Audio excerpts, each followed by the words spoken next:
আসসালামু আলাইকুম বন্ধুরা, তোমরা সব কেমন আছো? আশা করি তোমরা খুব খুব ভালো আছো আর আমিও খুব ভালো আছি। তো বন্ধুরা, তোমরা তো জানো আমি দুপুরবেলা খাওয়া দাওয়া করে জিৎ মামার বাড়িতে আসি। আর এই দেখো জিৎ মামা, আমি আর আজকে কি হবে বলো তো? এই দেখো কাঁচা আম নিয়ে এসেছি, তো এই কাঁচা আমটা এখন মাখা করব। চলো তোমরা ভিডিওটা দেখবা। আর এখানে দেখো একটা থালা নিয়ে নিয়েছি। আর আমি তো কাঁচা লবণ খেতে পারি না, তো দেখো আমার লবণ কিন্তু ভাজা, আমি হোমিওপ্যাথি ওষুধ খাই। তো সেই জন্য দেখো আমি লবণ ভেজে রেখেছি। তো আমি বাড়ি থেকে কোটোটা নিয়ে এসেছি। আর এখানে 3টে শুকনো লঙ্কা নিয়ে এসেছি, তো লঙ্কাটা পোড়াবো।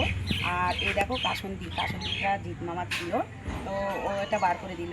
আর এখন আমটা ভালো করে পরিষ্কার করে ধুয়ে নেব, দিয়ে কাটবো। চলো তোমরা দেখো পুরো ভিডিওটা।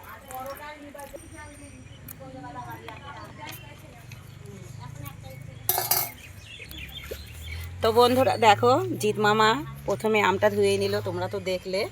আর আমি কিন্তু জলটা ঢেলে দিলাম। তো আমটা ধোয়া হয়ে গেছে, তারপরে দেখো আমটা খোসা ছাড়িয়ে নিচ্ছে। আর আমি তো চাকুতে ব্যবহার করতে পারি না, তো আমি বটিতে ব্যবহার করি। তো জিৎ মামাকে বললাম তাহলে তুই আম মাখাটা কর। তো আমি করব না, ও আম মাখা করবে আর আমি খাবো, মানে একটা বডিগার্ড। হ্যাঁ। দেখো তো আমি মাখাবো আর কাকি খাবে। তো দেখো জিৎ মামার হাতে কেমন আম মাখাটা হয়।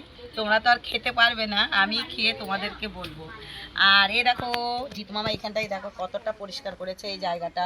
কারণ এখানে না, বললাম না, এখন বৃষ্টি হলে যেখানে সেখানে জঙ্গল বার হবে, ঘাস বার হবে, তারপরে সাপ ব্যাঙের তো উৎপাত। আর এ দেখো এইখানটায় অন্য একটা শাড়ি দিয়ে ঢাকা ছিল এটা। তো এই দেখো আজকে একটা অন্য শাড়ি এখানে দিয়ে দিয়েছে, কারণ এখানে পুঁই শাক বার হয়েছে। দেখো আর কি সুন্দর পুঁই শাকটা, বেশ লম্বাও হয়ে গেছে এখানে।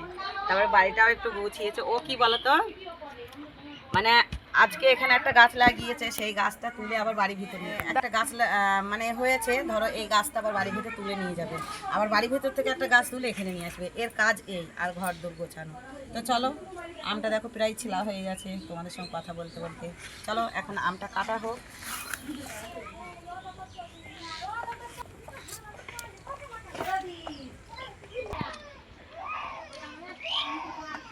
তো তোমরা তো দেখলে তখন আমটা জিৎ মামা ছিলে নিল। তো দেখো ছিলা হয়ে গেছে, তারপরে আমটা দেখো কেমন লম্বা লম্বা করে কুচি কুচি করে কেটে নিচ্ছে।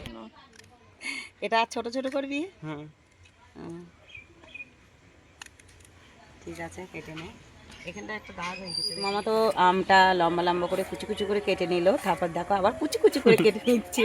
তো দেখো ছোট ছোট, এই দেখো, এই দেখো, মানে 3-4 রকমের কাটছে। হ্যাঁ। তো এই আমটা না খেতে খুব টক।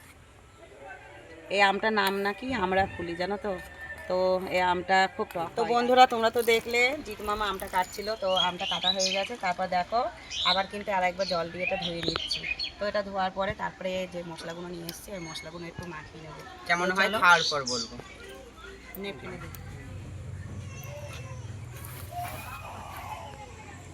তো দেখো ঝালটা কিন্তু মাখা হয়ে গেছে আমের সঙ্গে। তারপরে আমার ভাজা লবণটা দিলাম, তোমরা তো দেখলে। তারপরে এই দেখো কাসুন্দিও দেওয়া হয়ে গেছে। তো এবার আম মাখাটা খেতে হবে কেমন হয়েছে। তো বন্ধুরা দেখো কাসুন্দি তো দিলাম, তোমরা দেখলে। তারপরে দেখো পুরো লঙ্কাটা মাখানো হয়ে গেছে, কাসুন্দি মাখানো হয়ে গেছে। চলো এবার টেস্ট করে। তো দেখো আগে কিন্তু জিৎ মামা টেস্ট করছে। দারুণ।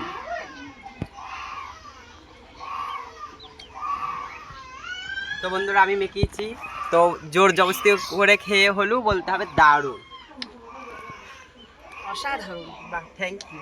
খুব সুন্দর হয়েছে। আর আমার তো এগুলো মাখা হয় না, তো দেখো জিৎ মামা মেখে নিয়েছে। আমার মেয়ে ক্যামেরা ধরছে, ওকে একটু দিই। আর চলো বন্ধুরা, তোমরা তো দেখলে আমি জল খেতে গিয়েছিলাম, তো একটু ঠান্ডা জল খেয়ে আসলাম। আর এটা তো গরম, এটা খেলাম না। তো চলো, আমাদের তো শর্ট ভিডিও বানাতে হবে। আর আজকে কিন্তু এসেই আমি কিন্তু ব্লগটা করেছি। তো দেখো আমাদের খাওয়া হয়ে গেছে, পুরো পরিষ্কার আর খুব সুন্দর, খুব ভালো লাগলো খেতে। তো আমি এরকম করে কোনো দিন খাইনি, তো জিৎ মামা বললো আমি খাবো। তো সেই জন্য খাওয়াটা হয়ে গেল। তো চলো তাহলে আজকের মতন ভিডিওটা আমি এখানে শেষ করে দিচ্ছি। আমার এই ভিডিওটা যদি ভালো লাগে একটা লাইক কমেন্ট শেয়ার করো, আর আমার পাশে থেকো। আর আমার চ্যানেলে যারা নতুন, আমার চ্যানেলটাকে সাবস্ক্রাইব করো। চলো, খোদা হাফেজ।